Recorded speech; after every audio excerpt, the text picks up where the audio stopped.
Hola, buenas tardes, bienvenidas, bienvenidos. Quisiera utilizar estas primeras palabras. Nos vimos hace escasamente un mes y una semana en la primera actividad del ciclo de colaboración con Casa América.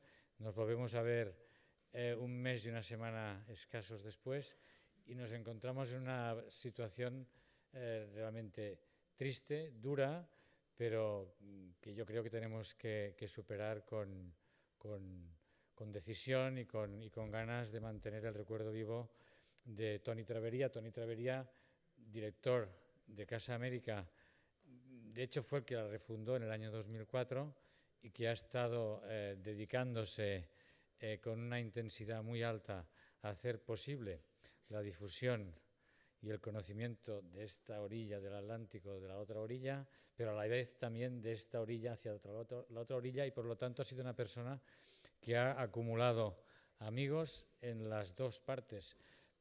Yo tengo que explicar también un poquito lo que yo he vivido con Toni y Toni, que igual nos está escuchando, ¿por qué no? El otro día leía en La Contra de la Vanguardia, no sé si ustedes la leen alguna vez, pero La Contra de la Vanguardia recuperaba un artículo de 20 años atrás de un médico holandés que es un cardiólogo que por su trabajo ha tenido que ver a mucha gente que incluso algunos durante días, han estado en muerte clínica, y muchos de ellos cuando despiertan, cuando vuelven a la vida, en un 18%, se ve en 18%, que explican esa trascendencia que hay de la conciencia nuestra que está un poquito, pues que sale. Yo creo que es algo que nos tiene que animar a perder el miedo a la muerte, y seguro que Toni en algún sitio pues está presente en esta conciencia, en esta transformación que ha tenido su conciencia.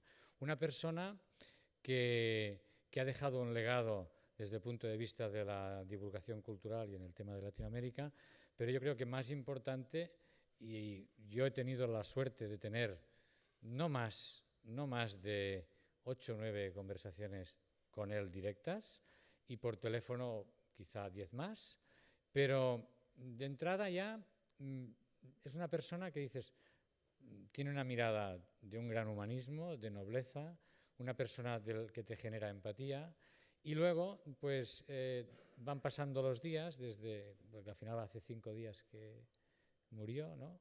5 días, y vas viendo que sí, que es de aquellas personas que seguramente en nuestra vida profesional y en nuestra vida particular, de vez en cuando, pues vendrá una frase, una manera de hacer, algo que nos seguirá aportando ese humanismo que al final fue lo que le movió a viajar por todo el mundo y con esa ilusión de transferir valores de un lado al otro del Atlántico.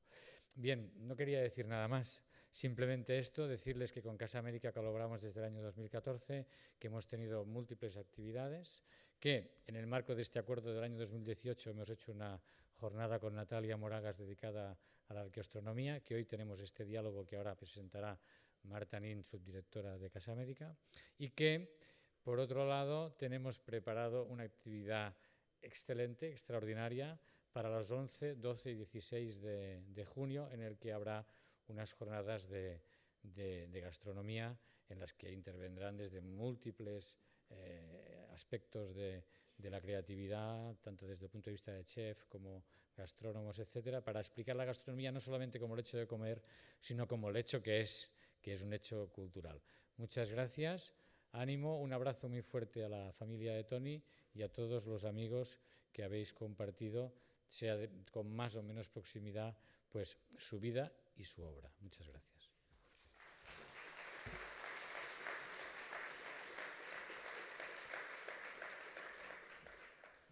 Gràcies, Valentí. Moltes gràcies per les paraules.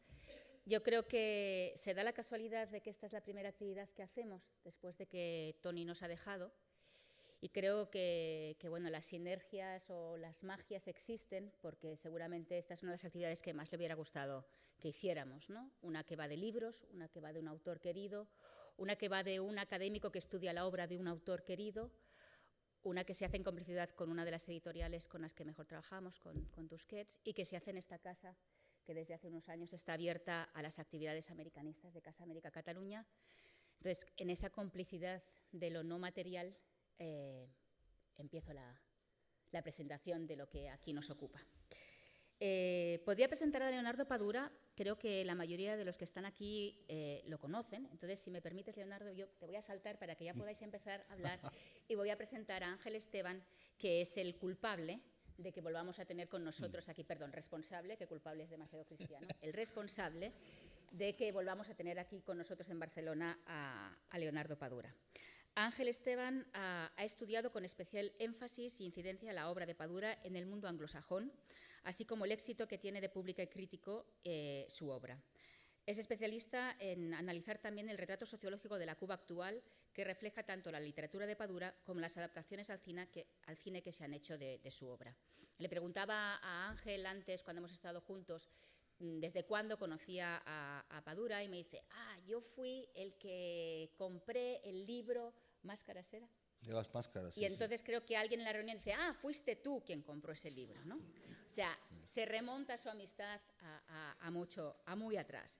Ángel Esteban es catedrático de literatura hispanoamericana en la Universidad de Granada, donde coordina el máster en estudios latinoamericanos, y es profesor visitante de diferentes universidades internacionales, tanto europeas, americanas como asiáticos. Entre sus publicaciones destacan Cuando llegan las musas, cómo trabajan los grandes maestros de la literatura, Gabo y Fidel, el paisaje de una amistad, literatura cubana entre el viejo y el mar, de Gabo a Mario, la estirpe del boom, Madrid a Vanece, El flaco Julio y el escribidor, Julio Ramón Ribeiro y Mario Vargas Llosa, Cara a cara, El escritor en su paraíso, 30 grandes autores que fueron bibliotecarios, y La estirpe de Babel. Su primera novela, que es su primera novela, esta última. Hoy estamos aquí en la presentación y en el diálogo abierto con el libro que ha escrito sobre Leonardo de Padura, que se llama El hombre que amaba los sueños, que supongo que viene de uno de los libros más famosos por los que más se ha dado a conocer Leonardo aquí en nuestra casa. Sin más, muchísimas gracias a los dos por estar aquí. Muchísimas gracias a todos ustedes por acompañarnos.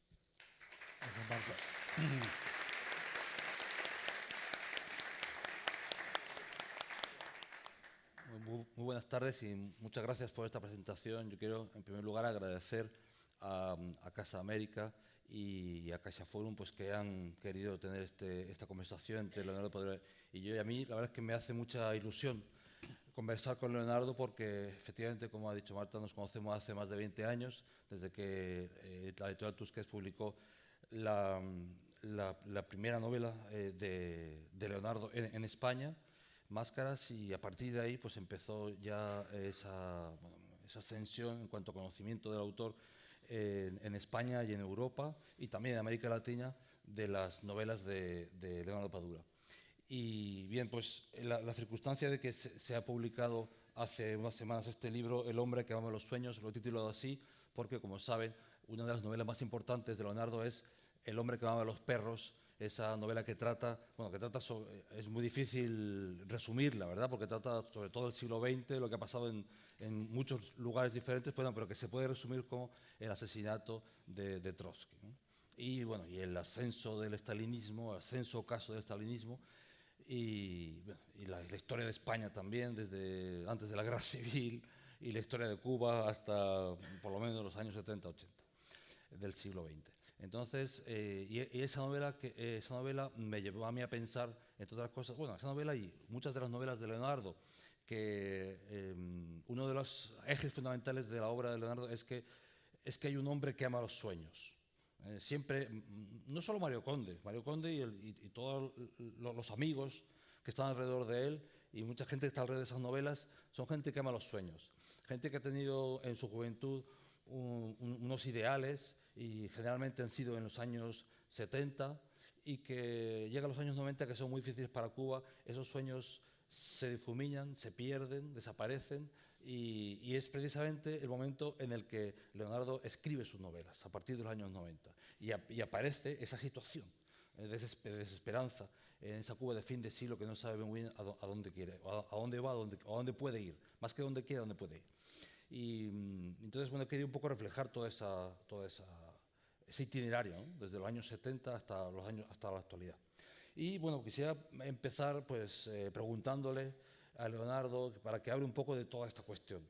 Es decir, ¿qué pasó en los años 70? ¿Qué pasó en los 90? ¿En qué consistían aquellos sueños? ¿Por qué esos sueños dejaron de funcionar?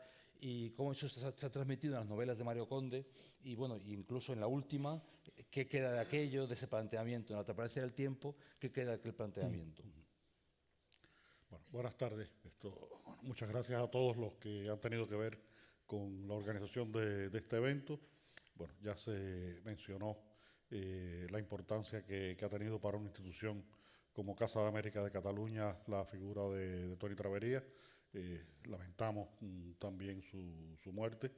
La última vez que pasé por acá, por Barcelona, nos vimos, hablamos, planificamos este encuentro y él estaba lleno de ilusión con que ocurriera. Así que queremos dedicárselo a él, a su memoria, a su trabajo, a su legado. Bueno, en realidad lo que me pregunta Ángel es un pretexto, porque el texto del que hoy queremos hablar es realmente este, del cual Ángel tendrá que hacer una referencia importante, porque creo que es un estudio muy atinado de un fenómeno muy importante en la literatura latinoamericana, que es ese carácter transatlántico, sin el cual no se puede entender la cultura que se generó en América y la importancia que esa cultura ha tenido de regreso a Europa, influencia, presencia, vidas físicas y toda una serie de elementos que han incidido en la cultura de una y otra orilla del Atlántico, especialmente en la relación entre España y la parte americana e iberoamericana, donde se habla la lengua española. De todas maneras, Ángel me pregunta algo que creo que es importante, y es ese elemento de la presencia de una realidad dentro de una serie de novelas que, como ustedes saben, en algunos casos utilizo los recursos de la novela policial, en otros casos los recursos de la novela histórica o de la novela social, pero no son ni propiamente novelas históricas, ni policíacas, ni sociales, siempre son un poco una mezcla de todos esos elementos. Y lo que sí hay es una intención de hacer un recorrido por lo que ha sido la vida cubana desde que Cuba tiene conciencia de país como entidad independiente a principios del siglo XIX. Eso lo trabajo en una novela que se llama La novela de mi vida, con el poeta José María Heredia, el primer poeta romántico, el primer independentista, el primer desterrado cubano, el primer hombre que habla de la patria cubana y siente nostalgia por ella en la distancia, y lo llevo hasta los últimos momentos.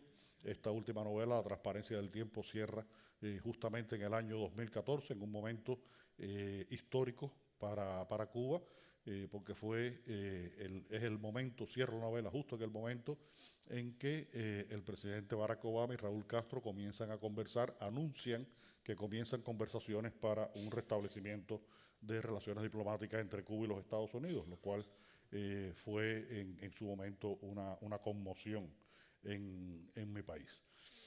En ese intento de recorrido por la vida cubana, bueno, pues especialmente ha habido un énfasis en el lugar que ha ocupado mi generación en ese recorrido.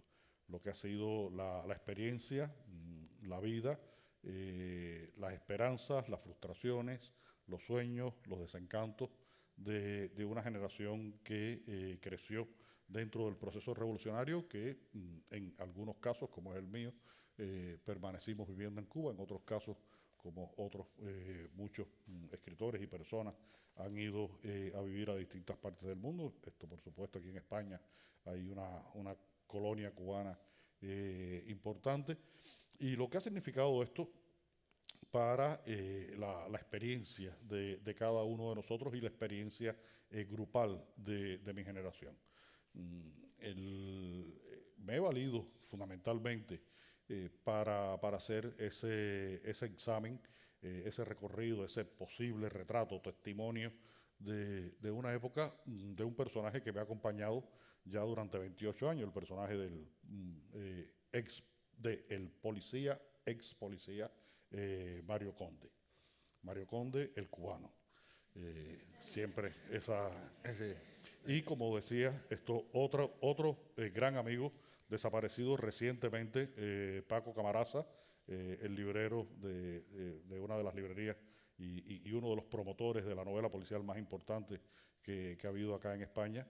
Paco decía, Conde, coma, el cubano, coma, el decente. Así lo calificaba Paco Camaraza. Y me he valido de ese personaje porque, en cierta forma, es mi mirada. Es mi mirada de una realidad tan compleja como la cubana. Una realidad en la que a veces ocurre con bastante frecuencia que van periodistas de distintas partes del mundo a Cuba, están una semana, entrevistan a 7, 8, 10, 20 personas, van a 20, 30 lugares y luego escriben un reportaje explicándonos qué cosa es Cuba. Y yo los envidio mucho porque yo, que llevo 62 años viviendo allí, no lo entiendo y me cuesta mucho trabajo explicarlo, y cada vez que intento definirlo se me escapa de las manos porque es una situación social, económica, política tan peculiar que tiene un riesgo para el escritor muy difícil, es un reto muy difícil. Y es que de tan peculiar, muchas veces uno tiene la tendencia de tratar de explicarla. Y la literatura no necesariamente tiene que explicar cosas. Yo creo que la literatura tiene que hacer vivir a unos personajes en una historia, en un contexto, circunstancias, una estructura dramática. Y a veces las explicaciones pueden ser poco literarias.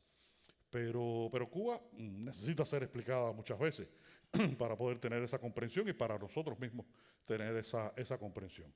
Y yo creo que a través del personaje de Mario Conde, o a través de un poeta del siglo XIX como José María Heredia, o de un hombre, un escritor cubano contemporáneo que un día se encuentra en una playa de La Habana a Ramón Mercader en sus 4 años finales de vida en Cuba, pues me han servido para ir haciendo ese recorrido. Yo tengo, como creo, a ver, Alejo Carpentier, que era un hombre muy sabio, decía que los escritores nunca debían hablar de sus maestros, porque cuando hablabas de los maestros se te podían ver determinadas costuras. Yo no me da pena hablar de mis maestros y de mis modelos, y yo creo que ha habido 2 modelos fundamentales a la hora de tratar de hacer esa crónica posible de la vida cubana. Uno ha sido John Updike, con su personaje Conejo, que recorre 40 años de vida de la clase media norteamericana, una clase media en la que se concentra un poco todo lo bueno y lo malo de ese país que también necesita tantas explicaciones por lo diverso que es. Y otro al que siempre expreso mi gratitud es Manuel Vázquez Montalbán. Creo que Manolo, con un personaje como Pepe Carballo y como una ciudad como Barcelona, logró hacer una de las crónicas de qué cosa fue la transición democrática española y qué cosa ha sido, con las consecuencias que estamos viendo ahora en el país en sentido general, a través de una novelística y específicamente una novelística policial. Y son escritores que además tienen un fuerte sentido de pertenencia. Manolo decía que los poetas son de un país, pero que los novelistas son de una ciudad. Y creo que tenía buena parte de razón, sobre todo en el caso de la novela negra. Por eso a veces a mí me preguntan, bueno, y tu personaje Conde, ¿tú crees que pudiera funcionar en una novela que se desarrolle en Miami, donde hay tantos cubanos, o se desarrolle en Madrid o en Barcelona, donde también hay cubanos? Y no lo veo fuera de ese territorio. Manolo se atrevió a mover a Carballo de Barcelona en 2 o 3 de sus novelas, como Asesinato en el Comité Central, que ocurre en Madrid, El Balneario, que ocurre fuera de Barcelona, en fin.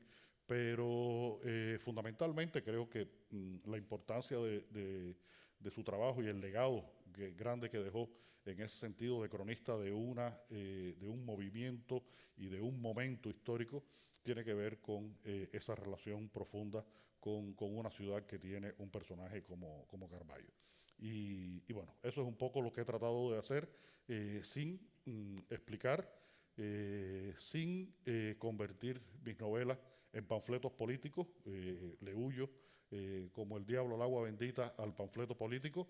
Hay novelas en las cuales evidentemente entra la política, como es el caso del hombre que amaba a los perros, y otras en las cuales la lectura política es muy evidente porque en Cuba todo es político, todo tiene una lectura política, pero trato de que sea a través del contexto, a través de los personajes, a través de los conflictos y no con una expresión en primera persona, con una posición en primera persona desde el narrador o desde el novelista. Mira, Leonardo, yo retomo tus palabras acerca de lo difícil que es entender a Cuba y lo cubano, aunque uno lleve toda la vida haciéndolo. Yo recuerdo cuando terminé la carrera, yo estudié en Granada y me fui a hacer la tesis a Estados Unidos, pero el profesor me llevó a un congreso a La Habana a final de los 80. Y entonces, claro, cuando uno está haciendo una tesis doctoral necesita ordenar, estructurar, racionalizar todo. Y además yo estudiaba Martí.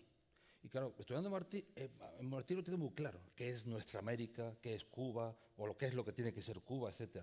Y que entonces cuando yo hice mi tesis, pasé mi tesis doctoral, pensé que había entendido perfectamente lo de Cuba. Entonces recorrí un poco el camino contrario, porque luego me casé con una cubana. Entonces Ya sí no entendiste nada. No entendí nada ya. Sí no entendí nada. Bueno, entonces, bromas aparte, la verdad es que, bueno, lo digo porque nos conocemos hace tiempo, Lucía, Leonardo conocen a mi esposa, hemos hablado muchísimo y tratamos muchísimo sobre Cuba y es verdad que es muy complicado. No nos ponemos de acuerdo ninguno en casi ninguna de las cosas. Pero haciendo referencia también a esto que hablabas del libro, yo creo que en este libro transatlántico, es decir, que habla cómo en la obra de Leonardo Padura se manifiesta. Pero Angelito, explica un poco el concepto de transatlántico, sí, porque creo que es importante, ¿no? Para poder entender bien. Sí. Eso es. Es decir, lo transatlántico, es decir, generalmente durante muchísimo tiempo, y me estoy refiriendo a siglos, cuando se ha estudiado la literatura en lengua española, pues se ha tendido a separar a los autores españoles de los hispanoamericanos. Se ha tendido a ver como 2 cosas diferentes. Una cosa es Europa, otra cosa es América. Y eso ha sido lo que se llamó la visión eurocentrista, ¿no? Porque esa visión estaba generalmente dada por europeos o por españoles.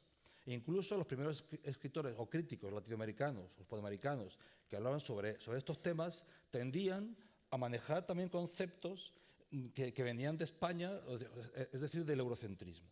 Entonces, en los últimos años, y estoy hablando desde el siglo XXI, es decir, no más de 20 años, se ha empezado a hablar de otra manera sobre la relación entre la literatura española y la de América Latina. Es más, se ha empezado a hablar de la literatura en lengua española sin considerar tanto las diferencias que ha podido haber históricas y actualmente entre lo español y lo latinoamericano. Y se ha tendido a ver conjuntamente los procesos de los países de América Latina y de España.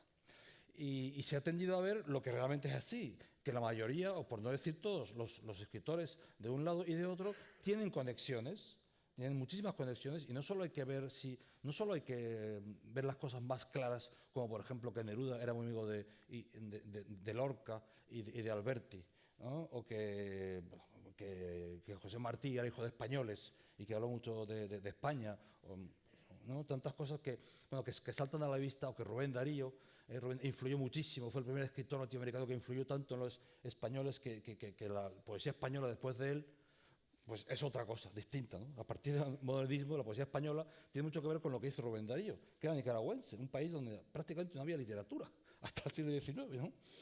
Y que la comenzó él. Y además se tuvo que ir de Nicaragua porque Nicaragua no tenía un ambiente que le ayudara promocionarse, a manifestarse como escritor, ¿no? Entonces, lo que trata este libro es precisamente de dar a conocer a un Padura transatlántico, un Padura que aunque escriba de temas cubanos, y sobre todo en sus primeras novelas, sus primeras novelas son muy cubanas porque se desarrollan en Cuba, porque los personajes son cubanos y porque no se sale casi del ámbito de Cuba, a pesar de eso, vemos, por ejemplo, lo que acaba de decir, el hecho de que uno de sus maestros sea Vázquez Montalbán y que el personaje de Mario Conde le deba muchísimo a Carballo, siendo un personaje netamente cubano, pero le debe muchísimo a Carballo, pues esto me parece que es una manera de concretar lo que es el transatlantismo, lo transatlántico. Entonces, lo que he tratado de estudiar aquí es que en el siglo XXI las novelas de Padura han empezado a hablar de otros temas distintos o a entrar dentro de esa dinámica de lo que tiene que hacer Mario Conde para investigar esos asesinatos, robos, etcétera, todos los problemas que hay en La Habana, pues realmente Padura está saliendo del ámbito de La Habana y está escogiendo, que es lo que a mí más me interesa, temas fundamentales de la historia de Europa y de América del siglo XX. Es decir, lo que ha hecho ha sido internacionalizar los problemas. Mario Conde no, porque Mario Conde él es muy cubano y él está siempre en Cuba y él tiene que investigar las cosas que pasan fuera, las tiene que investigar teniendo en cuenta la relación que tienen con Cuba o con La Habana. Pero claro, la novela en conjunto es una novela absolutamente transatlántica. Y los problemas, lo que a mí me interesa, y esto es lo que te quiero aquí plantear ahora, es que esos problemas que aparecen en las novelas del siglo XXI son, o sea, tú has escogido, es decir, me parece que lo has hecho muy bien porque has escogido temas que son muy importantes. Y eso tiene importancia por dos cuestiones. Y es, la primera, porque para mí muy importante, es porque la novela policíaca deja de ser un texto para que la gente se divierta un rato y piense quién será el asesino, siempre es el mayordomo, ¿no? Esas cosas, no, pues a veces no es el mayordomo. O sea, para que la gente piense algo más que lo que típicamente se sentía como lo que tenía que ser una novela policíaca o novela negra, ¿no? Que es para pasar el tiempo. Es decir, se eleva el nivel de la novela policíaca tanto en el estilo literario como en la ambición. Y luego el asunto de que sean temas importantes hace que la novela policíaca trascienda el problema de lo policíaco. Es lo que me parece importante en las novelas de Padura. Y es que no son simples investigaciones sobre temas concretos que han pasado, sino que hay reflexiones sobre problemas fundamentales del hombre, de la condición humana. Que puede ser la libertad, que puede ser el exilio, que puede ser la pertenencia a un lugar, que puede ser cualquiera de los temas que se plantean. Entonces son como 3 o 4 temas muy importantes. Por ejemplo, en la novela de mi vida, que habla de un personaje cubano, cubanísimo, que es José María Heredia, un poeta romántico. Realmente está hablando de un poeta romántico cubano, pero está hablando de muchísimos temas fundamentales que tienen que ver con la historia de América Latina y por tanto de España en el siglo XIX, que es las independencias, ¿no? Que es el ansia de libertad, que es el exilio, que es las delaciones anónimas, que es muchísimos temas colaterales también, ¿no? La masonería, por ejemplo, ¿no? Temas que interesan muchísimo al ámbito no solo cubano, sino al ámbito americano y europeo. Luego vas a la novela, por ejemplo, la novela de El hombre que ama a los perros, y evidentemente es toda una historia del siglo XX. Has escogido algo, o sea, un tema como es cómo se concreta el marxismo en una solución política de la vida real.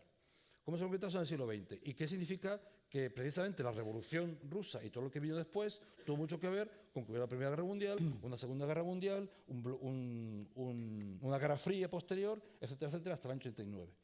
Y luego, en esta última novela, me parece muy interesante que puede parecer que es un tema banal o un tema más pequeño. Es decir, es como una virgen negra que probablemente tiene su origen en la Edad Media en Cataluña, pues de repente alguien se la lleva a Cuba y desaparece y hay que buscarla. Y eso que puede parecer un tema, pues tiene una serie de aristas y de reflexiones sobre la Guerra Civil Española, sobre España, sobre el concepto de España, y sobre las relaciones entre Cuba y Cataluña, que ya habías tratado en algún artículo muchos años antes, que te había interesado el exilio catalán en Cuba. Es decir, me parece que son temas, claro, que realmente vas profundizando y vas llegando a un tipo de novela que no se puede considerar como novela policíaca simplemente, sino que es algo mucho más profundo. Sí, hay un tema que ha mencionado Ángel ahí, que hace poco uno de esos críticos que critican porque tienen necesidad de criticar y que muchas veces aprovechan el nombre de los escritores para tener una entrada en Google. Decía, no, porque fíjense el oportunismo de Padura, que aprovecha ahora toda la situación de Cataluña para publicar una novela en la que habla de una virgen catalana.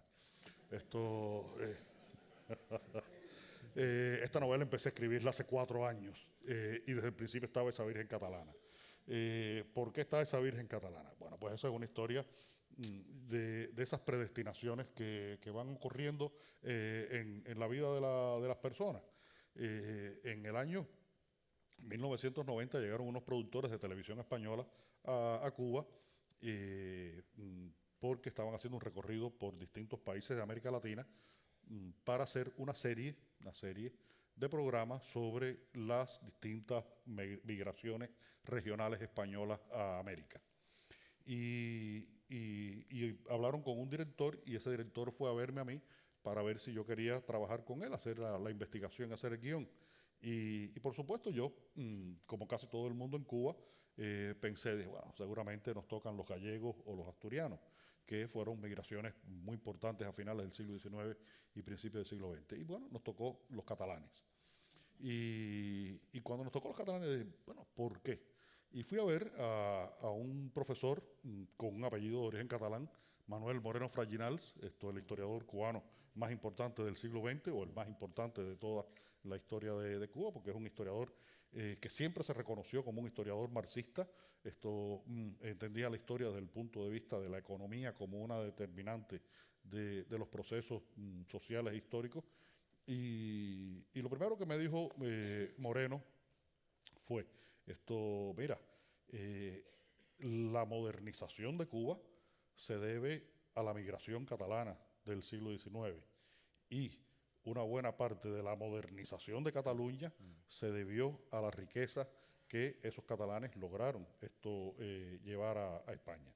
Y después yo hice un recorrido aquí por casi toda Cataluña y fuimos viendo las casas de los indianos o americanos, como se llamaba aquí, los lugares relacionados desde los pórticos Gifré hasta tantos palacetes que hay en toda la costa del Garraf y del Maresme. Y ahí empezó una relación mía muy interesante con Cataluña.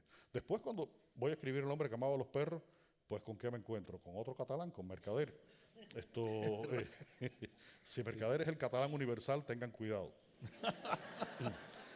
Por cierto, la madre de Mercader no era catalana, la madre de Mercader era cubana. Nació en Santiago de Cuba, cuando Cuba todavía era colonia española. Y eso me obligó a hacer todo un estudio de la guerra civil, fundamentalmente en Barcelona, en los años anteriores, los años de la República y de la guerra civil, la vida de Mercader y el ambiente, la atmósfera que había aquí.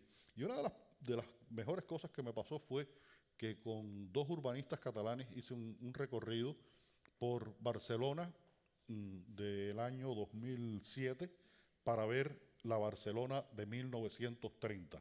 Y fue para mí realmente una revelación, porque a primera vista uno puede ver unos edificios más viejos o menos viejos y tal, pero no la estructura que tuvo la ciudad en aquella época, sino es con unos especialistas. Y todo esto me llevó a tener un conocimiento especial de Cataluña y estas vírgenes negras que tienen un papel tan importante en la historia, sobre todo de la zona norte de España, la zona por donde corre el Camino de Santiago, por razones históricas y por razones místicas tiene que ver estas vírgenes. Para muchas personas, el modelo más conocido de la Virgen Negra es la moreneta, pero la moreneta no es negra. Descubrí en estas investigaciones que tiene un color que yo no sabía que el nombre de ese color albayadi, es el color de la moreneta. Pero hay otras vírgenes que sí son negras y vienen del norte de África, vírgenes románicas, puramente románicas, que vienen de Tierra Santa y que llegan aquí con los cruzados y con los templarios que vienen huyendo ya después de las cruzadas y de la caída de los reinos latinos de Tierra Santa. Y desarrollan toda una mística que fue muy importante. Y alrededor de esa Virgen, pues bueno, yo creo una historia que tiene que ver con el papel del hombre en el tiempo, del hombre como objeto de la historia, más que como sujeto de la historia, como creador de la historia, como alguien al que la historia moldea y mueve, que es una experiencia que hemos tenido muchos en momentos de grandes convulsiones sociales. Y la historia pasa por aquí, por Cataluña, sigue por el sur de Francia y termina en la toma de San Juan de Acre en 1291. Porque creo, como dice Ángel, que la historia de la humanidad no se puede separar en Europa y América, o un lado u otro de un océano, sino que es una continuidad en la que hay toda una serie de relaciones muy importantes. Y esto es algo que yo he practicado en mi periodismo, en mi ensayística. Alejo Carpentier, un escritor que he estudiado, era totalmente en el concepto que maneja Ángel en su ensayística, era un escritor transatlántico. Pero es que más atrás, mi tesis de grado universitaria fue sobre el Inca Garcilaso de la Vega, el primer escritor transatlántico, con conciencia de su transatlanticidad. Porque qué cosas son las crónicas de la conquista, sino literatura transatlántica. Es decir, cuando desde el diario de Colón empieza a haber una literatura transatlántica, cuando, esto es otra frase también de Carpentier, Carpentier dice que el descubrimiento de América es el acontecimiento más importante de la historia porque es la primera vez que el hombre tiene noción real del mundo en que vive. Se completa el mundo, claro. Se completa el mundo con el descubrimiento de América. Y a partir de ahí empieza una relación entre Europa y América, África, Europa y América, muy intensa. Asia entra también en esa relación y creo que toda la cultura definitivamente es transatlántica o transpacífica. Creo que lo universal es lo que caracteriza a lo mejor de la cultura. La verdad es que estaba pensando yo en lo que decía de Carpentier y me parece muy interesante porque es verdad que Carpentier fue un escritor de los primeros que se dio cuenta, aunque nunca lo llamó transatlántico, pero sí fue uno de los primeros que se dio cuenta de que había que estudiar todo desde el punto de vista transatlántico. Y de hecho, acabas de citar lo que él dijo sobre Cristóbal Colón. Y él escribió su última novela es El arpa y la sombra, que habla sobre Colón, pero habla desde el punto de vista absolutamente transatlántico. Es decir, en esa novela se trata de la idea de que un personaje de la alta curia italiana va a América y entiende el mundo americano mejor que nadie, y cuando es papa pretende canonizar o beatificar a Colón. Y lo pretende beatificar no porque Colón fuera un santo, que no lo era, porque todo el mundo lo sabe que no era un santo, y de hecho él tiene que un poco presionar a los biógrafos de Colón para que no pongan muchas cosas de las que hizo, que no son precisamente el olor de santidad que tiene que tener alguien beatificable. Pero lo hace porque piensa que tiene que haber un santo marinero y tiene que haber un santo americano, un santo transatlántico, que relacione Europa con América, un transatlántico, ¿no? Ahí, esa novela me parece interesantísima por eso. Y lo que dice de Inca Garcilaso también es muy interesante. ¿Por qué? Porque Inca Garcilaso, cuando escribe su obra, él lo que quiere, él dice: yo pertenezco a la nobleza, a la alta aristocracia de los incas y a la nobleza española, la de los Garcilasos. Entonces, tener prestigio En el mundo inca no me cuesta porque he nacido allí, porque soy descendiente de los últimos emperadores, pero cuando llego a España soy un mestizo, soy un indio. Tengo algo de Garcilaso, pero también soy un indio. Y yo sé que de España no voy a ser reconocido. Y toda su obra es tratar de justificar que su origen inca es un origen también prestigioso, como lo es el origen español. Y por eso hay un sincretismo tremendo, ¿no? Cuando él habla del origen de los incas, está hablando de una primera pareja que puso orden en las cosas y también habla de un rayo, como Dios mandó un rayo de su divina luz, como si fuera una especie de Jesucristo. Es decir, está tratando de relacionar el mundo inca con el mundo cristiano de Europa, para que los españoles piensen que es lo mismo, que los incas y los cristianos españoles son lo mismo, ¿no? Eso me parece muy interesante. Y hay un tema que a mí me gustaría tratar ahora, que creo que es importante en tu obra, y es que también yo creo que dignifica, y a mí me interesa muchísimo la obra de Pedro, porque creo que dignifica el género policial. Y es que en casi todos los problemas que aparecen, y sobre todo, ya digo, en el siglo XXI, siempre, aparte de que sean temas muy importantes desde el punto de vista histórico, de la historia transatlántica del siglo XX, está el mundo del arte. El mundo de la literatura o el mundo del arte. Siempre hay una conexión, y en la base está el mundo del arte. Está la figura de Heredia, el gran poeta romántico americano. Está luego la figura de Hemingway, un premio Nobel, que fue uno de los principales representantes de esa generación perdida, y además muy polémico por muchas cosas. Y luego está, por ejemplo, el cuadro de Rembrandt, en la novela Herejes. Luego está Trotsky, que Trotsky no solo fue un revolucionario, también fue un escritor, escribió muchísimos libros, y además uno de ellos muy importante sobre la relación entre la literatura y la revolución. Y finalmente, en este caso, se trata de una obra de arte que tiene muchísimo valor, y que por eso hay un conflicto tan importante en La Habana con la búsqueda de esa talla, ¿no?, de la Virgen. Entonces, quiero hablar un poquito de esto, ¿no?, por la importancia que tiene el mundo del arte, incluso en Mario Conde, que es un policía que luego es vendedor de libros y que luego es escritor. En la última novela ya empieza a escribir. Y es un lector. Es un lector, claro, de muchos autores. Sí, yo creo que una de las maneras mejores que tienen de entenderse las sociedades es a través de sus culturas. Y las culturas entenderlas con un sentido absolutamente ecuménico, global, no solamente como la creación artística. Creo que, se hablaba aquí al principio de gastronomía. La gastronomía es una representación de la cultura, es una forma de ser. Las religiones son una forma de expresión de la cultura. Y América, y específicamente el Caribe, yo creo que es uno de los centros en los cuales la presencia de la cultura, en ese sentido global, ha sido más intensa. Hay dos territorios que son absolutamente mestizos en el mundo.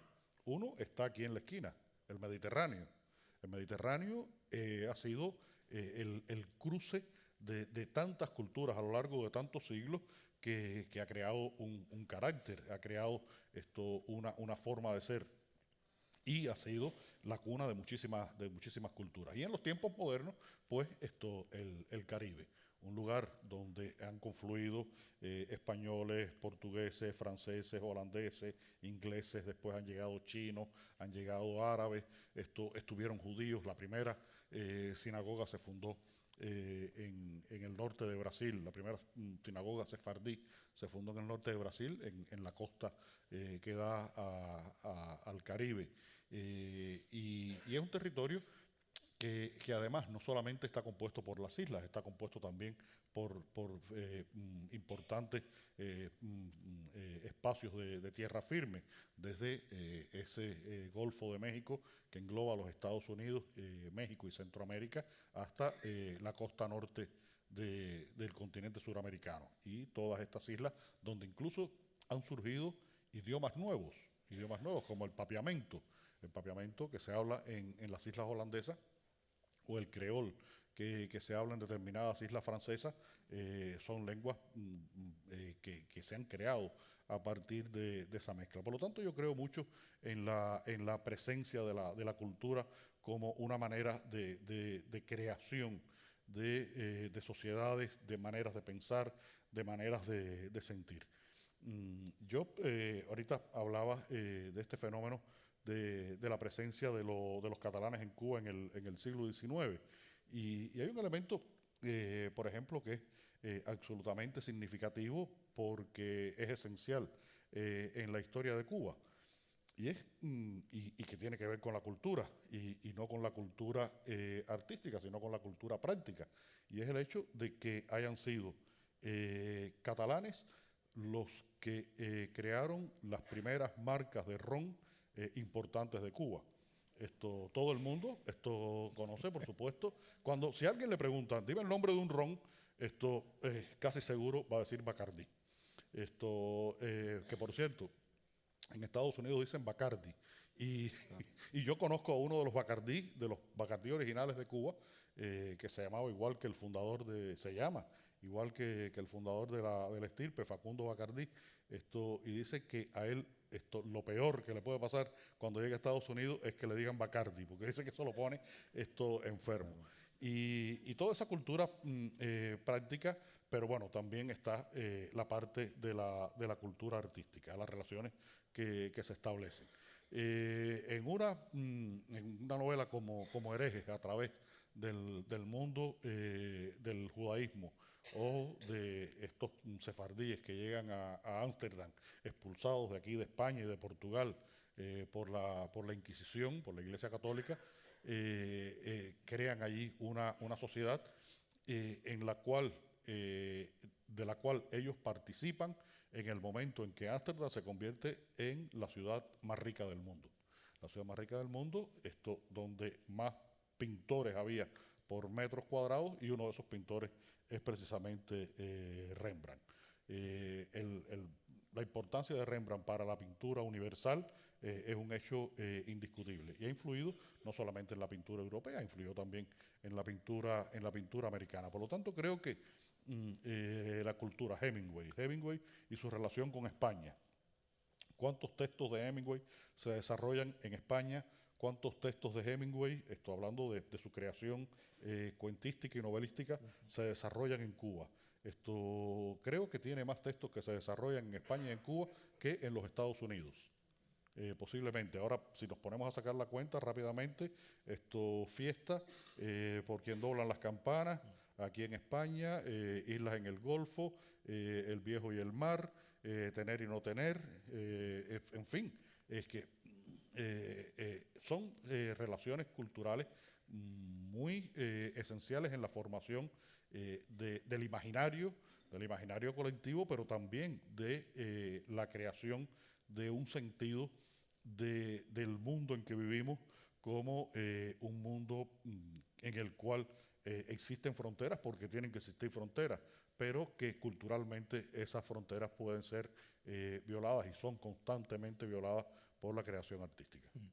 Y hay un personaje que a mí me llama mucho la atención en tus novelas, que es uno de los amigos del conde, que es el conejo. Y yo no sé, ya acabas de citar hace un rato lo de Updike, ¿no? Y a lo mejor hasta le has puesto el nombre como un homenaje, o a lo mejor es un personaje más o menos real.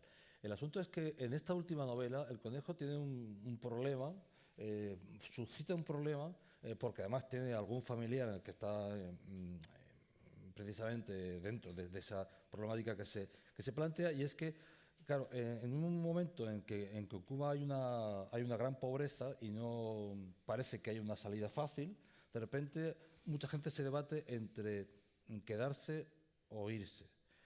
Quedarse significa condenarse probablemente a la pobreza. Irse significa traicionar el concepto de pertenencia. Entonces hay como una tensión muy, muy grande en ese personaje y en otros. En Conde la tensión ha sido diferente, ha ido evolucionando en las novelas anteriores hasta ahora, yo pienso, no tanto en ese problema, porque él tiene muy claro que él es muy cubano y tiene que vivir en Cuba, pero él ha tenido muchísimas crisis y ha estado en novelas anteriores. no se encontraba. Es decir, por un lado, es muy cubano y quiere vivir en Cuba, pero por otro lado no se encuentra en Cuba, tiene una crisis tremenda. Yo pienso, no sé, me da la impresión de que en esta última novela Conde está mucho más feliz y mucho más integrado, incluso sentimentalmente con su relación personal, sentimental, está mucho más integrado.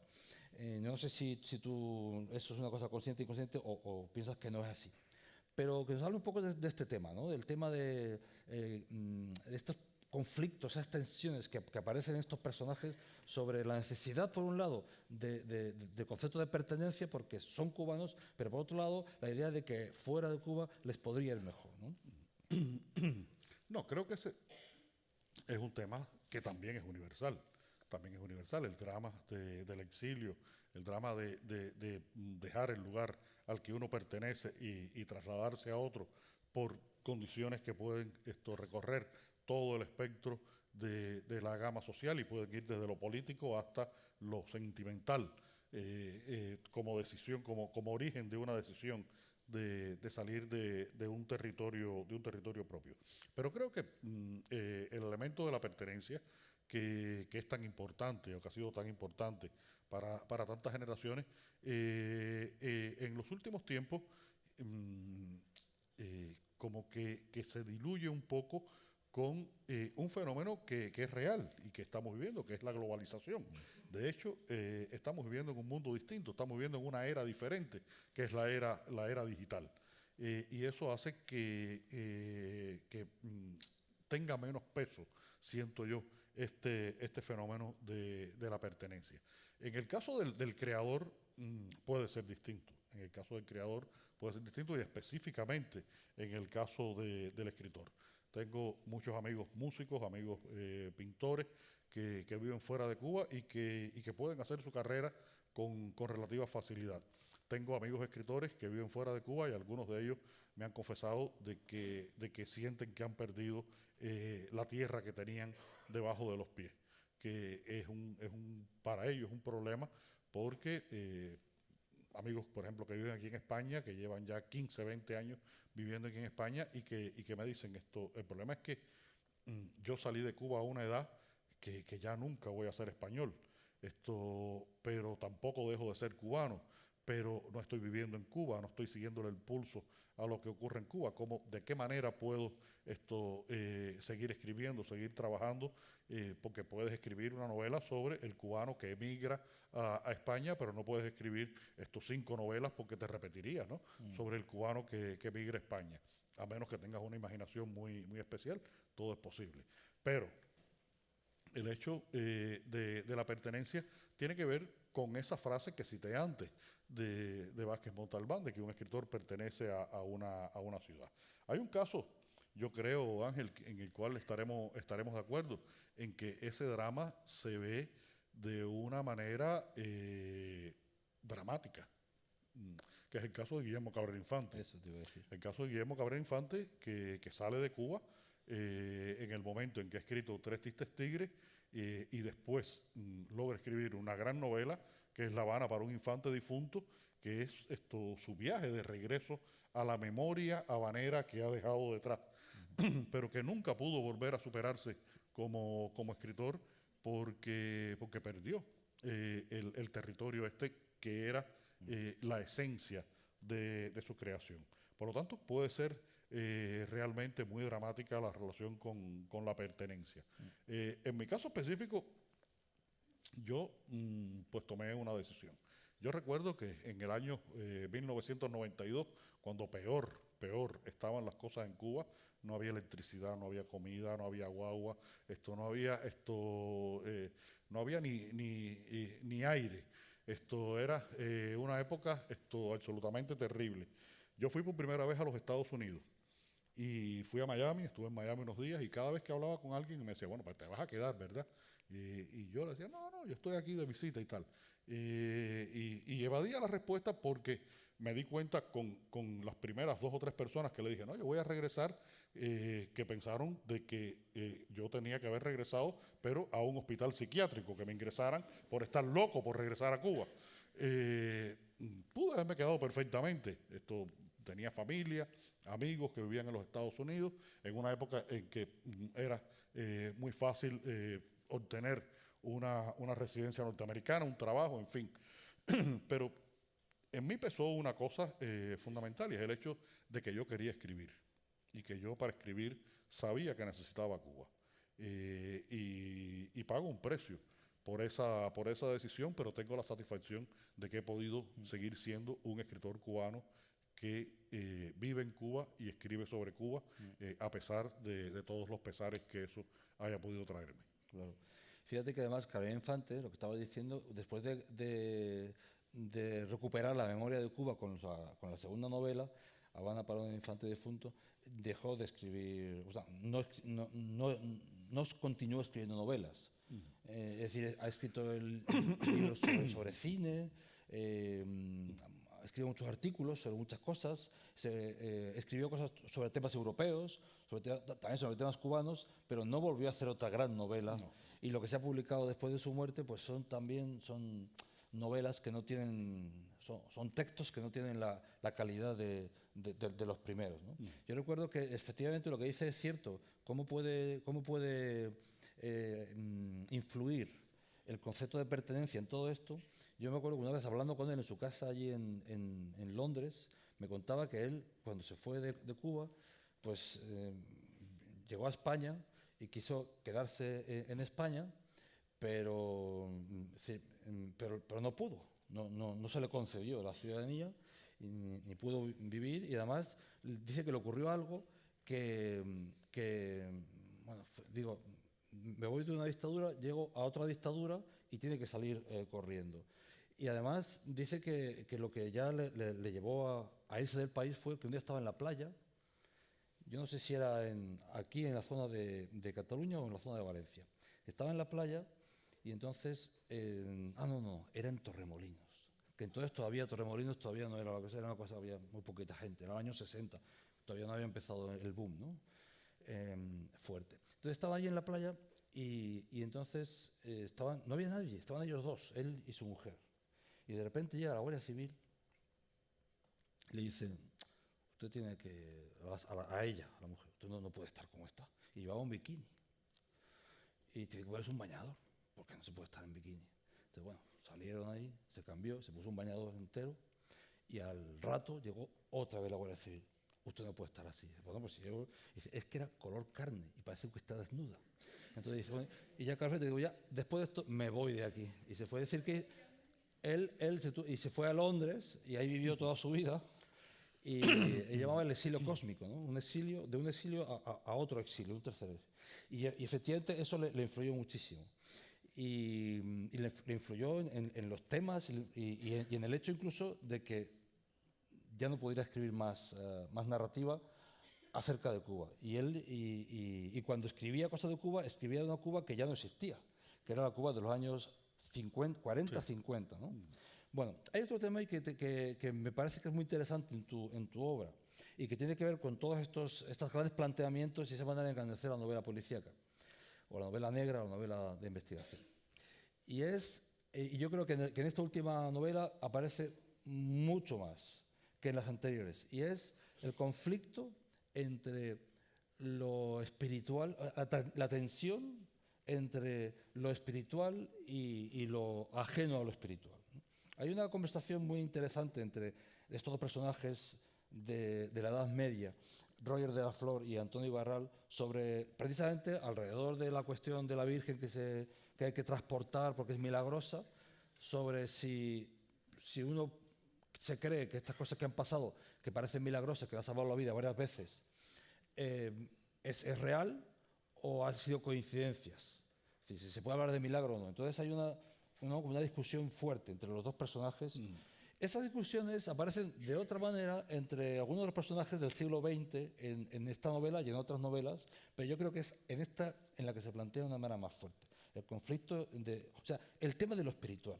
Lo espiritual en muchos sentidos, porque evidentemente has tratado el tema judío en Herejes, has tratado el tema del sincretismo entre religiones africanas y el cristianismo, y ahora pues estás tratando el tema de una Virgen milagrosa a la que hay gente que cree y gente que no cree en ella, ¿no?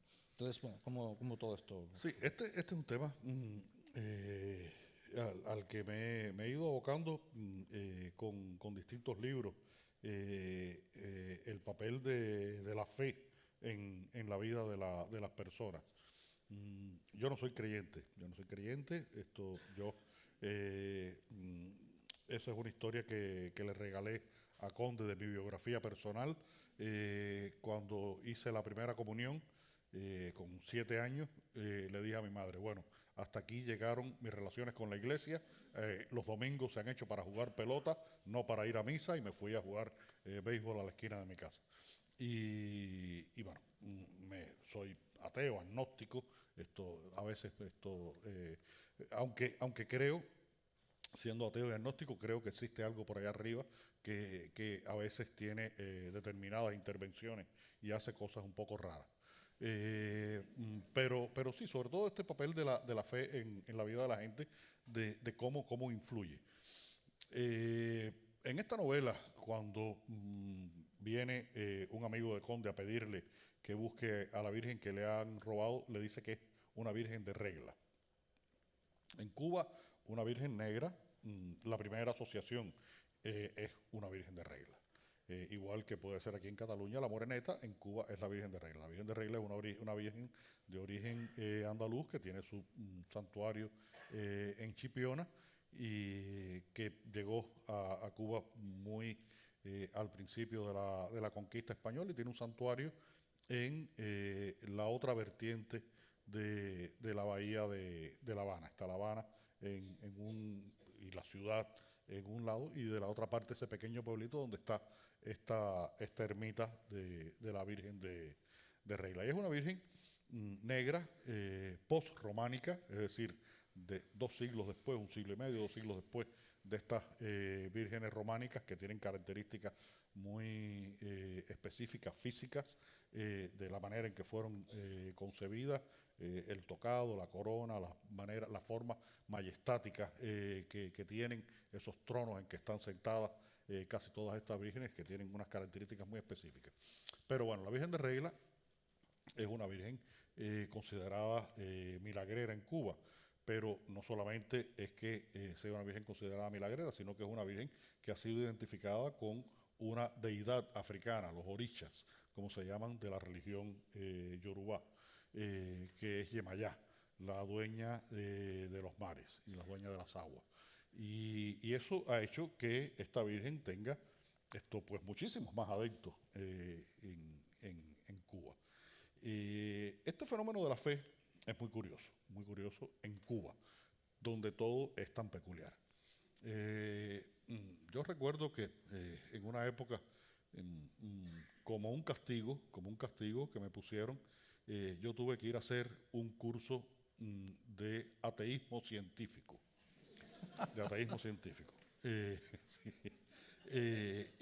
Porque además estudiábamos en la universidad una asignatura, ¿cómo se llamaba, Lucía, la asignatura de la época del comunismo? No, pero ¿cómo era esto? Comunismo científico era, ¿no? Algo así como comunismo científico, sí. Era una asignatura donde esto era pura ciencia ficción. Era cómo iba a ser la sociedad comunista global, en la cual, por supuesto, no existía ni el dinero, ni el Estado, ni la religión, ninguna de esas cosas. Y nos educamos con esos preceptos, que de alguna manera tal vez hayan influido en mi propio ateísmo, aunque creo que es anterior, tiene más que ver con mi pasión por el béisbol que con teorías de ateísmo científico. En los años 70, además, por ejemplo, había carreras universitarias en las que si eras una persona que tenías creencias religiosas, no podías aspirar a matricular en ellas. Y otras en las que tener creencias religiosas podía ser un agravante en tu contra, porque se concebía que un joven estudiante revolucionario no tenía por qué tener esas creencias retrógradas de épocas pasadas que íbamos a superar muy rápidamente. Bueno, pues el hecho hoy es que en Cuba hay más santeros y más católicos que nunca. Más santeros y más católicos que nunca. Esto es una cosa que, sobre todo, este fenómeno de la santería se ha extendido de una manera horizontal en la sociedad cubana. Y encuentras desde científicos, hasta personas muy normales que practican los cultos. Hay ya uno de los estudiosos que ya no le llama ni siquiera cultos afrocubanos, le llama religiones cubanas de origen africano, porque se han sincretizado tanto con Cuba que ya son cubanas. Y ahí hay un papel de la fe. Y esa fe, ¿cómo funciona? Pues esa fe funciona de una manera pragmática. La fe como un refugio. Y esa fe como un refugio, pues como ya se sabe, es un viejo refrán que dice que la fe hace parir hijos machos. Pues la gente va buscando en la fe que les nazcan hijos machos y resultados concretos que tienen que ver con todos los aspectos de la vida. Y eso no es nuevo, eso ha sido una de las esencias de la religiosidad en el mundo, ha ocurrido siempre. Los milagros son precisamente eso, el deseo de que ocurra algo extraordinario, y ese algo extraordinario, aunque no ocurra, nos parece que ha ocurrido. Y se le da una explicación extraordinaria o mística a un determinado comportamiento de un individuo, de una sociedad, uno que le dio un ataque de epilepsia y parecía que estaba muerto y no estaba muerto, en fin, todo ese tipo de cosas que todos conocemos. Y lo interesante es eso, cómo la fe ocupa un espacio tan grande en Cuba. Recuerdo, por ejemplo, que hubo una época en los años 80 en que ya empezaba a no ser tan estigmatizada la religión. Bueno, recuerden que Cuba, decía Máximo Gómez, uno de los héroes de la independencia de Cuba, que los cubanos o no llegaban o se pasaban. Y eso nos sigue ocurriendo. A Cuba han ido los últimos 3 papas. Creo que es el único país del mundo en que los 3 papas han ido. Un país que se estudiaba ateísmo científico y comunismo científico en la universidad. Han ido los 3 papas y han hecho misas públicas, en la que han ido los presidentes, en fin. Y en los años 80 que empieza a haber una primera tolerancia con la religión, había un jugador de béisbol muy alocado que tenía creencias, era católico. Y durante muchos años fue como algo, un código secreto, y era que cuando iba a hacer la jugada fundamental del jugador de béisbol, que es batear, él hacía así.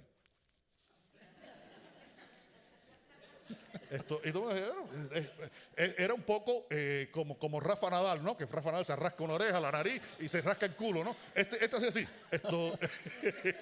Y la gente decía, bueno, ¿por qué? Hasta que un día hizo así y se persignó. Por fin lo pudo hacer. Y hoy todo el mundo anda con un collar de santería, un pulso de santería. Y para colmos, yo se lo contaba anoche a Ángel, de hasta qué punto puede llegar la fe. Tenemos a un amigo muy cercano, ruso, de origen judío, que es babalao de esas religiones afrocubanas que se practican en mi país. Eso es realismo mágico, ¿eh? Totalmente. Mira, y ese ruso además hace parir hijos machos. Les voy a contar esta anécdota nada más. Lo fueron a ver una pareja, no voy a decir la afiliación, solamente la nacionalidad, argentina. Una pareja argentina que no podían tener hijos y llevaban ya varios años de relación. Lo fueron a ver, él le hizo toda una serie de ceremonias, y a los 9 meses tuvieron mellizos. No sé qué habrá hecho el ruso, no sé si habrá dado una ayuda adicional, ¿no? Sí, así es. Mira, hay el libro de... Yo creo que un libro que explica, bueno, no cuenta tantos chistes, pero explica muy bien toda esta situación, es el libro precisamente y quiero citarlo aquí en este contexto, de Vázquez Montalbán y Dios entró en La Habana. Es magnífico porque trata precisamente de la visita del primero de esos 3 papas que ha estado en Cuba y todo lo que vino antes y cómo se llegó a eso y qué pasó con eso. Que además yo sé que en ese momento es histórico, en el que tú estabas conociendo al escritor Vázquez Montalbán, porque él estaba yendo mucho tú estabas empezando a venir para acá y él iba bastante para allá precisamente para investigar, ¿no? Yo ayudé mucho a Manolo cuando fue a hacer ese libro. Tuve el primer conocimiento con él en la primera Semana Negra de Gijón. Eso. Yo tuve la suerte de venir como periodista a la primera Semana Negra de Gijón. A la segunda, él fue a esas 2 primeras. Después, cuando vine a hacer esa investigación sobre los catalanes en Cuba, lo vi aquí en España y nos vimos con cierta frecuencia. Incluso él presentó mi primera novela, Máscaras, publicada por Tusquets. La primera presentación que hicimos aquí en Barcelona la hizo Manolo, lo que le agradezco muchísimo. Y después él empezó a ir a La Habana tratando de entender esto que es tan difícil de explicar, y yo lo ayudé mucho en esta búsqueda de algunos personajes y de historias cubanas, y fue una relación muy productiva.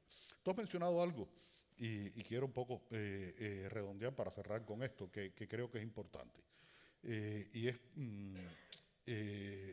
la esencia de lo que viene siendo hoy la novela policial, y el caso de Vázquez Montalbán me es muy propicio. Yo estoy ahora acá en España porque entré acá a España para ir directamente a Oviedo a ser jurado del Premio Princesa de Asturias que se concedió este año, que, como muchos de ustedes saben, se le concedió a la escritora francesa de novela de intriga, le llama a ella, Fred Vargas. En los últimos 6 años, 3 escritores de novela policíaca o criminal o de enigma hemos ganado esto. Un escritor de lengua inglesa, John Banville, irlandés, yo que lo gané en el 2015, y ahora Fred Vargas. Eso demuestra la capacidad que ha tenido la novela policial contemporánea de entrar en el territorio de la cultura. Y pienso que hay toda una generación de escritores que comenzaron, escritores post-68, pero que sobre todo se hacen conocidos en la década de los 80 y después en la década de los 90, que han tenido que ver con ese fenómeno. Este es un fenómeno muy propio de la posmodernidad, es decir, la valoración de lo que se conoce como cultura popular o cultura de masa, una revalorización. Pero creo que lo fundamental ha sido que un grupo de escritores, y vuelvo a citar el caso de Vázquez Montalbán porque es paradigmático en el caso de la lengua española, un escritor con una voluntad de estilo y con una voluntad cultural, utiliza la novela policíaca para otros fines. Y creo que ese ha sido un poco el carácter de esta novela policíaca que ha logrado establecerse. Casos, hay muchos, pero si alguien dice, bueno, ¿quién ha escrito sobre la crisis griega? Bueno, Márcaris. ¿Quién ha escrito sobre la decadencia de la socialdemocracia sueca? Mankel. ¿Quién ha escrito sobre la transición española? Vázquez Montalbán. ¿Quién escribe sobre Cuba? Padura. En fin, que creo que, o la violencia en Brasil, Rubén Fonseca. Creo que se ha ganado un espacio cultural, un espacio de representatividad, y el hecho de que un académico como tú, con tantos estudios que has hecho, con una carrera como profesor, como académico, como estudioso universitario, esto te detengas en un autor que escribe fundamentalmente novelas policíacas, tiene que ver con ese prestigio que ha ganado el género y el espacio que ha ganado. Incluso fíjense que hay una cosa muy importante, muy interesante, mejor dicho. En esos años 80, la mayoría de los escritores de novela policíaca publicaban sus libros en colecciones de novelas policíacas. Hoy prácticamente, por lo menos en España, no existen apenas colecciones de novelas policíacas. Yo creo que los escritores de novelas policíacas están en los catálogos de las editoriales y publican como escritores que son, no como escritores de novela policíaca. Hemos logrado convertirnos en escritores y creo que eso es lo más importante. Bueno, pues muchas gracias, Leonardo, por todo lo que acabas de decir, y yo quiero agradecer a todas las instituciones que han estado involucradas en este acto y a todo el público, a las editoriales, pues que hayamos tenido este rato de conversación. Tenemos que irnos ya porque es un poco tarde, y bueno, agradecer a todos vuestra asistencia y hasta otra ocasión. Muchas gracias. Gracias. Muchas gracias.